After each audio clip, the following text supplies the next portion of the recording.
Welcome to Cash Talk, the podcast where we delve into the depths of finance, business, and life itself. I'm your host, John Cachia, a multi-award-winning wealth advisor with a passion for empowering ambitious Australians to confidently achieve financial freedom. Hey everyone, before we get started, this is a quick reminder that everything in this podcast is of a general nature and nothing has been tailored to your personal circumstances. So please seek personal financial advice before acting on this information. And we're back for another Cash Talk with my financial advisor and business partner, Anthony. How are you, mate? Good, thanks. Good to be here. That's it, mate. That's it. It's very interesting to actually get you on as my financial advisor. I've been keeping you behind kind of closed doors, not releasing who the person is. So it's good to have you on, and we're obviously going to be breaking down a few things. So for everyone who doesn't know, Anthony's been working as actually my mentee for 6 or 7 years now, Anth, isn't it? Something like that? Yeah. And, he's gone through the progression of, really starting early, coming out of university, coming under my wing, learning a lot from me and obviously from his own learning as well too, and finds himself in a position where he's a partner in Thriving Wealth, but helping many, many people change their lives. And, I really want to kind of delve deep with Anthony about the topic of starting early and why it's so important, and sharing your story and what we try and do with people to bring their wealth creation journey as early as possible and the impacts that makes. So, Anth, you started with me quite young. How old were you? Yeah, I was 19 when I first started. Yeah, and I still remember, obviously, when I first met you, it was obviously very young. I knew his parents, and then kind of when he went to university studying financial planning and accounting, I think it was, he had to do a presentation in regards to presenting a financial plan for me, and he did really well. So I said, you know what, when you're ready, come work for me, and he did. But so young coming into this, you obviously saw a lot of people that were your age doing what they were doing in life and what you were doing in life, and I've been able to observe your growth and where you're at. But let's talk about your journey from a 18, 19-year-old kid to kind of where you are now, what you've observed with maybe the people that were of a similar age and continue to be of a similar age, and the people that are maybe starting early on their journey, and what can you see is important about that? Yeah, I think it's a lot about the people around you and sort of those sort of things that shape your life and what your future looks like. I know when I first started, say for an example, when I first started working, I was one of the people that as soon as I could start working, I was keen to start working. And then from that, I learned sort of the value of money, being able to sort of buy things that you want to buy, being able to save, and getting into good habits from a really young age. And not all people do that. Some people wait till they finish school before they start working, or they're just, I don't know, maybe they're not interested in working too much because they don't have that sort of that value for money. I think as a kid, like growing up, going to school, I was always about accounting, economics, finance, those sort of things. So money and finance was always a big topic and something I was really interested in. And I think that did help when I was making decisions in the future about what I wanted to do for work, how I sort of like to save. I was always like, that was always a big thing and a big goal of mine, trying to save money, where some people don't really care about that. And I think that's like when you talk about starting early, you can even bring it back to sort of your first job, getting into those habits. Yeah, like when you're younger, you got no bills, you got no rent. Money's not really important, but it's more about the habits that you set yourself up in. Getting in those right habits where you can sort of bring those forward in the future and be able to use those habits that you learn early. And then when you start to, I don't know, get a full-time job, you go progress in your career, you earn more money, you've got those same habits that you're able to apply. And I think it's really valuable to have that. So two things. One is around the circle of the people that maybe you hanged around with, and we don't need to get into particulars on to who, but, as a 19, 20, 21-year-old kid, people weren't thinking the way you were. And what were you starting to recognize from the job here versus maybe people who didn't have the financial literacy or the understanding? What were they doing with money that you were not doing for yourself? Yeah, like a lot of people, like when they're younger, they just want to sort of enjoy life. And yeah, like doesn't mean you can't enjoy life and you have to not spend money at all. Just finding the right balance. A lot of people, like 18, 19, 20-year-olds, when people can start going out, they can start buying cars, things like that. And it's a stage in people's life where money just goes out just as quick as it comes in. But it doesn't necessarily need to be like that. And I sort of saw, okay, like what we were doing here, investing, learning about learning about investments in the stock market and all that. It was really interesting to me, and just having a look at like sort of the power of compounding interest and how starting early could make such a big difference in 10, 20 years time. I was someone that was more like, I would rather I've never sacrificed enjoying life, but I've sort of put the right balance on what I want to enjoy now and what I would want to enjoy in 10, 15, 20 years time. Have you seen? I'll go back to where your story started in regards to these habits that you've created, because I think that they happened before me. But before we get into that, what I wanted to ask you was, do you find yourself, now that you know so much as in regards to the experience that you've had with working with hundreds, if not thousands of people, and working with myself, have you found that your money is being pointed into things that make you fulfilled rather than actually the things you buy? Because one of the things in my own story was, I found in reflection, as I've got on, I find that people around me are very obsessed with buying things, where I'm very much around buying time and experiences and being able to cherish moments with my children and not be a slave to having to do something because someone's telling me to do things. So I'm using my money for fulfillment in life. Have you found you going through that experience very early on? Yeah, I think so. Like, I think when I was younger, like, yeah, having a cool car, that's like something cool to have. But as time goes on, it's more like, okay, what do you value more? Being able to have a car, like a nicer car, or maybe getting away, going on holidays, experiencing the world and seeing other things, where it's about, okay, I've got the ability to take time to myself, do these things that I like, rather than trying to sort of buy objects. I think that sort of, as time goes on, that's shifted a little bit. And that's really interesting, because obviously Anthony's going through a journey in himself, and this journey is helping people that are working with Anthony to go through and experience their own journey and change. And the earlier you see this change and you using your money in the right ways, pays literal dividends in life. And the earlier you experience it, the better. And even for me, I walked down a very similar journey to Anthony, which brings me on to my next point.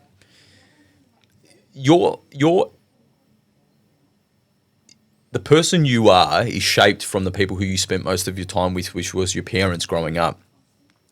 Do you believe that your strong work ethic and ability to be aware that your future is so important to you, was that showed and role modeled by your parents, and how did they do that? Yeah, no, 100%. I think my parents played a massive role in that, because they were never people that if I wanted something, I would get it. I would either, I don't know, I need to work towards getting something. I need to do chores around the house. I need to wait for like my birthday or something. I wasn't always just given what I wanted. And as much as, yeah, when I was a kid, that annoyed me, and like now reflecting on it, it makes a lot of sense. Like, my parents were hard workers. My dad was a cabinet maker, had his own business, working hard. My mum helped him. And yeah, like if I wanted something, it would be like, okay, go help your dad at work on the weekend, and then maybe you can buy yourself something, or doing stuff around the house. And by having that and learning about, what money means a bit more, if I was say just, okay, I wanted something and I was just given it to me, then like, okay, that's easy. Like, it's not teaching the right habits. I think that's a very important thing. And so that what they were teaching you, and interestingly enough, I worked with your parents, was around not gifting you the money. Yeah. So they taught you effort and reward. 100%. And it's that effort and reward that we then translate into people's lives. And a lot of people aren't willing to do the effort to get the reward. And so when you think about that effort could be, you got to work your butt off to work yourself in your career to get to where you need to get to. might be the effort in regards to you not spending crazily enough so that you sacrifice to get what you want. And I found that especially in observations of many people that I've worked with, and probably like yourself, Anthony, it's that lack of effort or that lack of sacrifice to have a better future. They think that it's just going to come easy. And do you think that that's more prevalent today than it was before? Yeah, people just sort of expect things to fall into place for them. They're not really planning or willing to put in work to sort of have that brighter future and make these goals happen in 5-10 years. Like a lot of younger people, they're just sort of expecting, yeah, I'll be able to buy a house when the time comes. But if you're not starting to save now when you're living with parents and have that ability to save as the maximum you can, how do you expect these things to sort of fall into place? So a lot of people either just sort of don't plan and want these things to just happen for them, or they depend on bank of mum and dad, which is a big one. But without sort of putting in the effort, it's pretty much you get what you get out what you put in. I think that's a really good sort of way to see things. So for parents who have children that are in their teens, even younger, teaching that reward and effort is very important, I believe, and also around just not giving your children things because you're the product of your parents' great work in regards to showing you that effort. Now, that also translates now into your generation and what that means in the compounding effect of the behavioural habits in regards to your children as well. It's this generational change that you have by simply not just teaching the wrong habits, okay? And it's something that when we talk about starting early, we've got to talk two things. We've got to talk about the behavioural habits. They've got to start early, and you're actually a product of that. So am I, of what my grandfather and my parents did with me, what your parents did with you. But also now I want to deviate to the financial side of things. And so one of the things that I first realised when I was working in the industry from,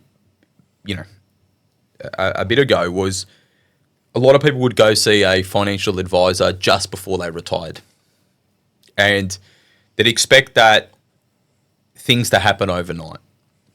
And I always say to people, when it comes to creating an amazing financial future, you need to have time as your best friend, not as your worst enemy. And so when you look about the person that's 64, wanting to retire at 65, most of the seeds haven't been planted for fruitful trees. And what's happening is that they're now having to take unnecessary risks. And with risks, it can either pay off or it doesn't. And so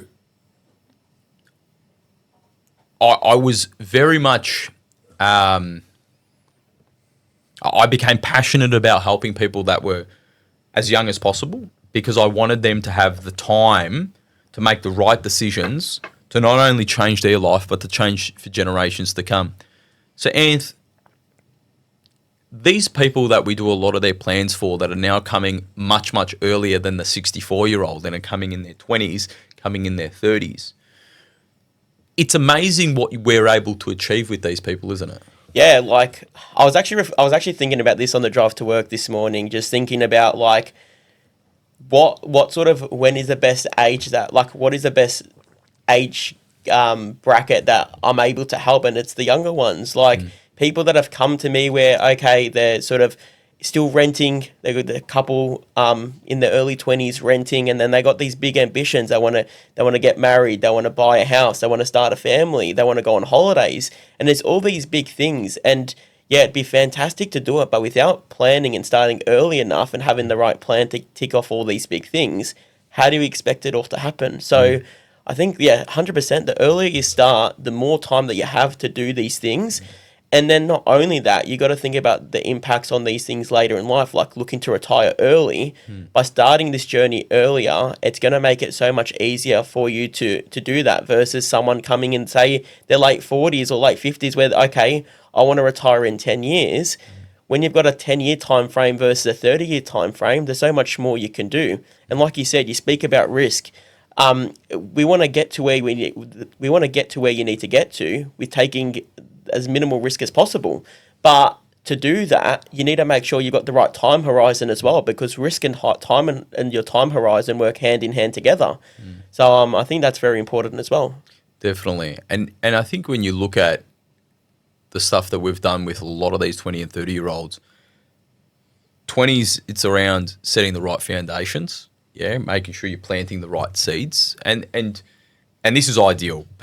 P.S. If you come to us in your 40s, 50s, whatever, we still need to set up the right foundations, because if you're going to set up a financial house, you've got to make sure that the foundations are taken care of. But ideally, they're coming in their 20s, we're setting up the right foundations, setting them up for success.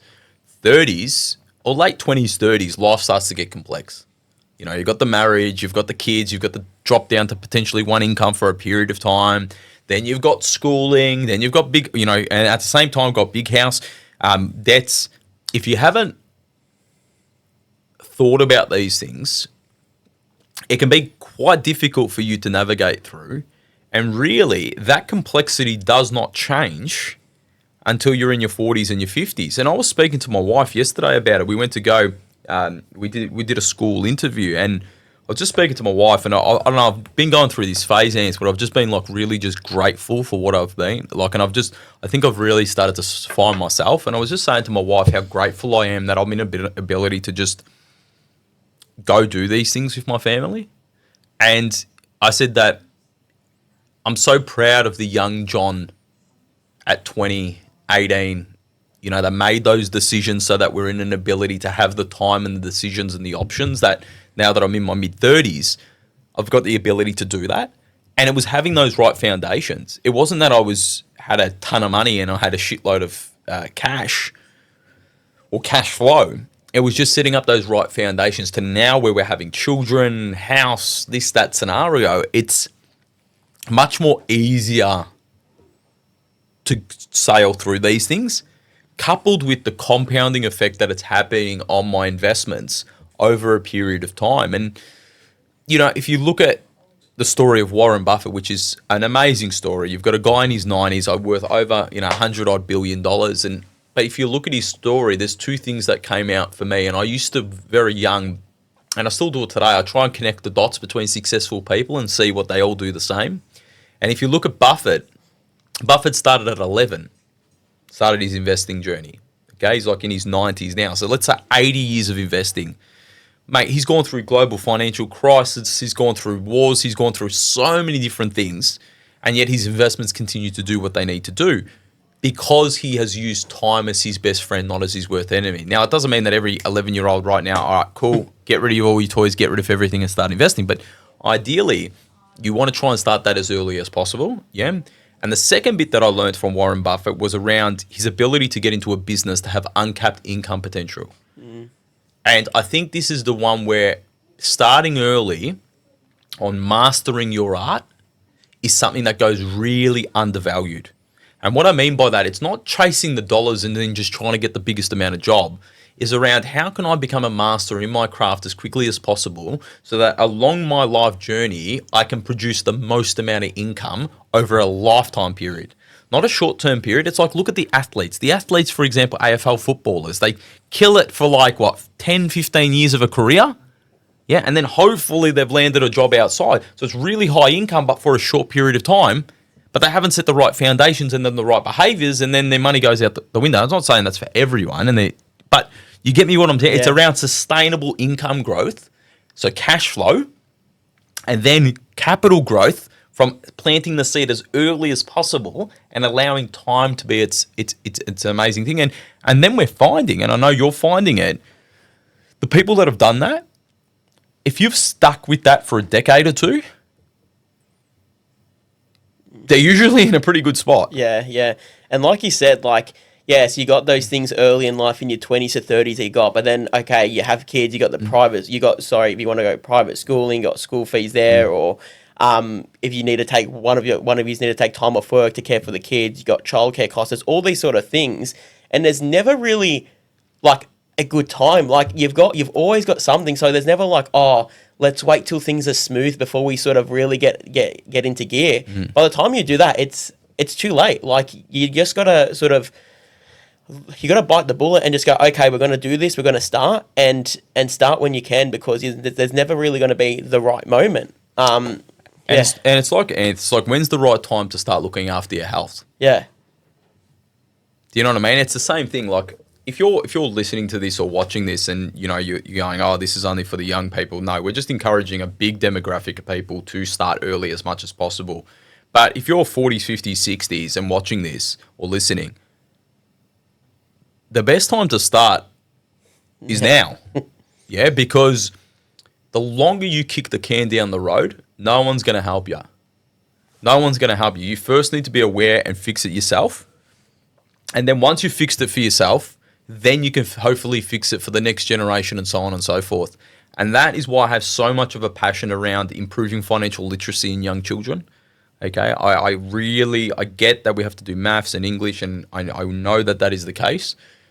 But financial literacy in schools will be an absolute game changer if we can get them in that young. And it is going to be off the back of parents and potentially grandparents to pick up the slack of making sure that kids are financially literate. And as a father myself, it is so important. This kid has been like one of my first childs, okay? And being able to teach you financial literacy and see you become a wealth creation ninja yourself, that is amazing. And the dividends that's going to have for you in your life and moving forward. So there's something that you can always do, and it's never too late, but now is the time to start. And I think the other one that, Anth, I want to speak about because it's very topical right now is one around houses. Okay, buying a house is one of the biggest decisions that a person will make. Okay, a lot of people say right now it's not worth to buy a house. You know what I mean? A lot of people say it's too hard to get in. So what I want to do is I want to unpack the reasons why a lot of our clients do buy property. Yeah, what's the purpose around it, and why this is so important to look at a young age. So let's start property. Why do you like it? Yeah. And let's unpack some of the pros and cons and then why it's important to look at this at an early stage. Yeah, well, property is good because you can buy let's call it a $700,000 property without having $700,000. You're borrowing the bank's money to help you buy this property and using a deposit, which is, I don't know, 5, 10, 15, 20%, whatever it may be, and then leveraging the bank's money to be able to borrow enough to buy a property, which is really good. There's not many things that you're able to sort of use such a low deposit to buy something with such great value of. So yeah, and so you've got the ability to use a small amount of money, borrow against it, and leverage. So let's just assume you've got a $700,000 property that you're buying. Let's say you could have as low as say 40 or 50 grand at the lowest. Okay, get access to this asset that's 700,000. Now, great. So for most people, it's around making sure if you're not in the property market, you're saving as early as possible to get for that deposit, because you need to be aware that property prices over the long term are probably going to exceed your ability to be able to save for that property. Yeah. Yeah. So you want to try and get yourself in a position as quickly as possible. So if you're working at Macca's or you're doing like a retail job, trying to save as much as you can to get that property as early as possible, because property isn't what a lot of people make it out to be, everyone. They make it out to be like this golden goose that always kind of produces. And we know that that is not the case. A lot of people lose money in property, and a lot of people don't realise the actual net benefit of property and why it's done. But the biggest reason for us is that, following on from what you said, Anth, was around that leverage piece, yeah? That ability to get in early and then use leverage. And why is that so important? Well, usually the rate that these assets are growing in, it's more, like you said, it's more than what you're going to be able to save at. So getting in early while you can, save as much as you can while your expenses and debt levels are as low as possible when you're younger in life. That's usually when you can save the most. By doing that and capitalizing on that opportunity to save, getting into the market, and then, yes, you're going to have things like repayments and commitments that then it's going to really change sort of your whole financial life. But if you keep waiting and waiting and waiting, what are you really waiting for? Because it's to time the market and try find the perfect time to find a property. It's going to be extremely hard. Property prices can go down, and people sort of don't realize that, but property prices do go down. They do, and then holding that property for a long period of time reduces the risk. Yes, exactly. Because it sits in a growth asset basket. And this is where people say, so the term of it is as safe as houses is completely wrong. Yeah, it's completely wrong. It makes it safe the longer you hold. So if you speak to someone who bought a house in, say, 1975, and then you ask them, have you made money on your property? 99.95% are going to say, yes, we have. Yeah. But if someone bought it maybe 12 months, the risk of them maybe making money or not, it increases over time. So power of leverage allows you to get into an asset, not put a high deposit, and then have it over a period of time.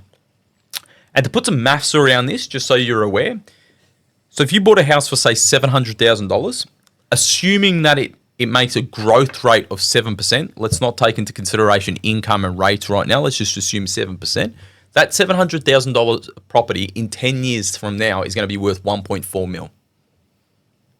So in 10 years, it's made an extra $700,000 in growth. Someone going through their early stages, especially around the kind of kids scenario and all of that stuff, it's very, very hard for them to be able to save at that rate. Oh, you're not going to save that much. So if you can have someone kind of knuckle down before they get into that complex scenarios and then have a property before they go through those complexities, have 4 or 5 years lead up, it just helps so many different options. The ability to then borrow against that asset to then buy a family home, to use those funds to then invest further. Starting early, especially in things like property and stocks, is something that people need to be thinking of as early as possible. And getting into the mindset of the earlier you plant the seed, the more you're going to have fruitful trees in 10, 15, 20 years. For people that are looking to get into these assets and do get rich quick schemes, this is where the risk goes up.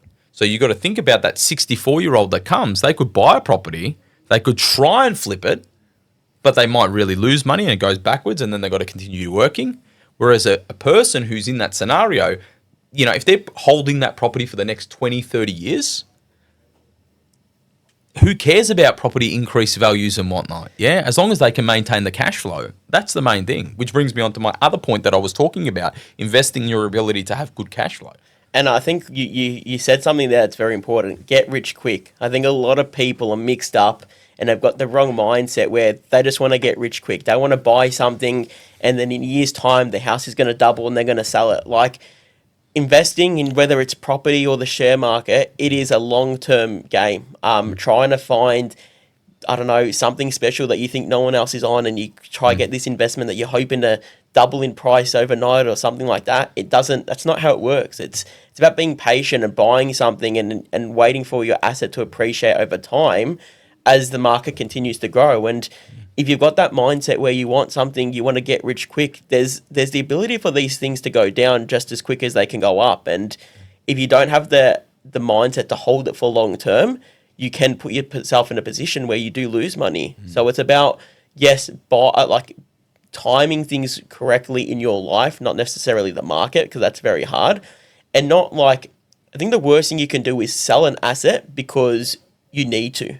Like, people try to buy investment properties, but they don't have the right cash flow buffers in place. And okay, interest rates go up a few times. They need to sell the property. Property prices have gone down. They'll sell it at a loss. And they had to do that because they had no other choice. They couldn't afford it. Whereas if you were someone that had the right cash flow buffers in place, had a safety net there, sort of stress tested if interest rates went up, yes, interest rates are going to go up, but you're fine. You're able to do that and you don't need to sell at a loss. Same thing as the stock market. People might say, okay, yeah, we've got some money in our bank account. We want to invest. We don't really know too much, but we're just going to sort of throw some money and see how it goes. But they don't say, oh, okay, what happens if these things come up and we actually need that money?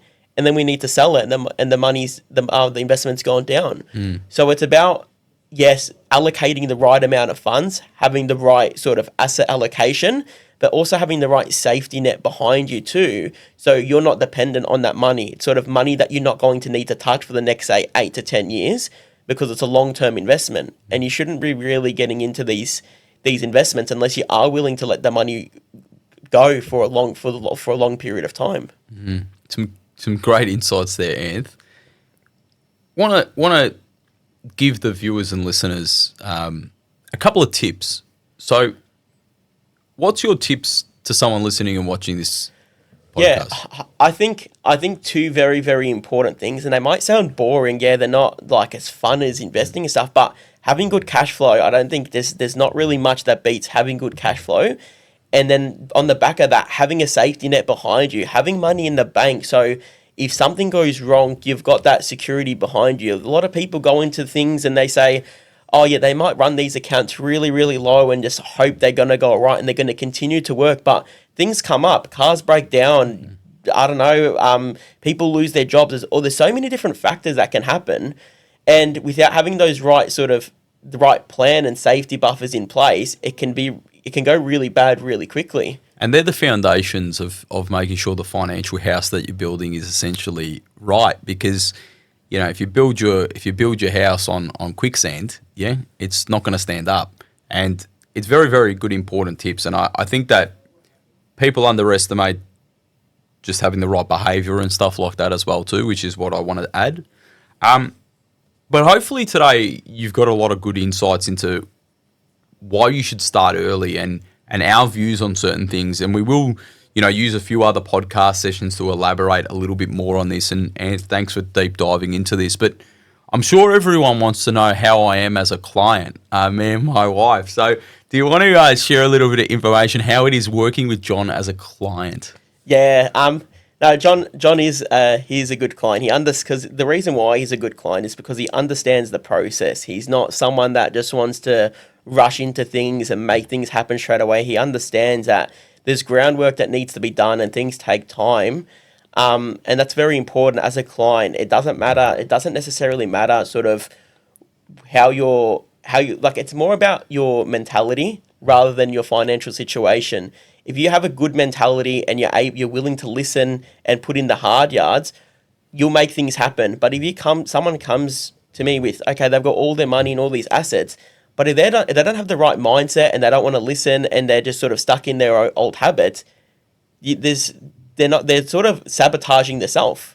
So it's about, yes, having the right mindset and being able to be coached, and then understanding, getting educated along the way, which is why you're actually a great client, because you understand the process, which is one of the main things. And is it different working with my wife and working with me? Like, for example, obviously her financial literacy levels in regards to my financial literacy levels are at a different scenario. So, you know, when I'm coming to you, people might think, why am I going to him in the first place? But there's a lot of value for me in this relationship around you keeping me and my wife accountable to our goals and setting ourselves with the milestones that we need to achieve to get to where we need to get to. But I think my wife also finds it very comforting that she's got someone that she can talk to and not be judged. It's a open, safe place that we can talk about. But I see her also listening a lot to you, Anthony, because it's coming from a logical sense. Do you find that with my wife as well? Yeah, because like you said, like, why would you see a financial advisor yourself? But it's about the emotional side of things. When it's your own money, you're emotionally attached to it, whereas someone else from the outside coming in, they're trying to make the right decisions based on logic and what's going to be best for you based on your goals. So it removes that element out of that.